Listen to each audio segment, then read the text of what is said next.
میرے بھائیوں، نیا سال شروع ہو چکا ہے ہمارا۔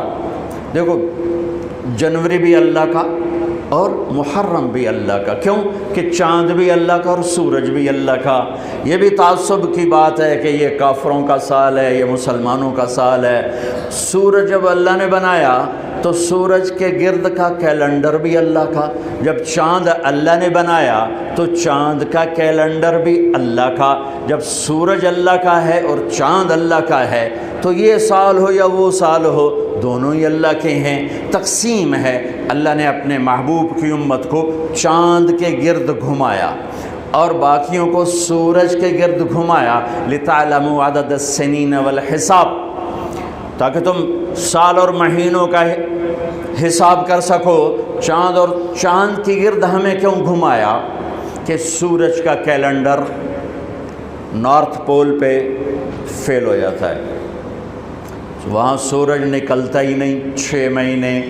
جہاں 2 مہینے نہیں نکلتا وہاں تو میں بھی گیا، اس سے اور آگے جاؤ تو 6 مہینے سورج نہیں نکلتا اور 6 مہینے ڈوبتا نہیں ہے، تو سورج کا کیلنڈر نارتھ اور ساؤتھ پول پہ فیل ہو جاتا ہے، پتہ نہیں چلتا دن ہے یا رات ہے۔ یہ مجھے وہاں جا کے سمجھ میں آیا، کتاب پڑھ کے کبھی سمجھ میں نہ تھا۔ میں جب وہاں آخری دنیا کے کنارے پر پہنچا تو میں نے دیکھا وہ سورج کے گم ہونے کے دن تھے، سورج کے گم ہونے کے دن تھے، تو چاند چمک رہا تھا، تو مجھے پتہ چلا کہ اللہ نے میرے نبی کو چاند کا کیلنڈر کیوں دیا کہ وہاں 6 مہینے سورج نکلتا نہیں، پھر 6 مہینے ڈوبتا نہیں، لیکن وہاں بھی چاند نکلتا بھی ہے، ڈوبتا بھی ہے، گھٹتا بھی ہے، بڑھتا بھی ہے۔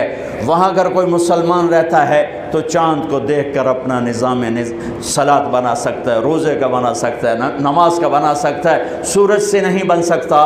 ہاں، اب آج کی تعلیمات میں گھڑیاں آ گئیں تو اس سے پتہ چل گیا، لیکن ایک آدمی جاہل ہے، ان پڑھ ہے، گھڑی کوئی نہیں، تو چاند کو دیکھ کے کہہ سکتا ہے رات آ گئی، چاند ڈوبا دن آ گیا ہے، رات ہی لیکن دن آ گیا۔ تو میرے اللہ نے اپنے محبوب کو چاند کا کیلنڈر دیا، چونکہ آپ للعالمین ہے، رحمت للعالمین، تو اس کا تقاضا یہ تھا کہ دنیا کے جس خطے میں میرے نبی کا امتی موجود ہو اس کو نماز کے ٹائم کا پتہ ہو، اسے کیلنڈر کا پتہ ہو، روزے کا پتہ ہو، اس لیے چاند کے گرد گھمایا ہے۔ ہمارا نیا سال ہے، وہ بھی ہمارا ہے، یہ بھی ہمارا ہے۔ یہ تعصب کی بات ہے، وہ کافروں کا سال، یہ مسلمانوں کا سال۔ ارے چاند بھی میرے رب کا اور سورج بھی میرے رب کا۔ ہاں، ہمارا کیلنڈر اللہ نے اس لیے گھمایا جو میں نے آپ کو وجہ بتا دی ہے، لیکن اس میں اللہ نے ایک ایسا واقعہ، یہ پہلے بھی ہو سکتا تھا قتل حسین اور بعد میں بھی ہو سکتا تھا قتل حسین، لیکن شروع سال میں ہی اللہ نے اس کو مقرر کیا، طے کیا کہ جیسے ایک رواج بن گیا سال نو کی تقریب منانا، وہ نہ ہو بلکہ مزید آخرت کی یاد ہو، مزید آنسو بہیں۔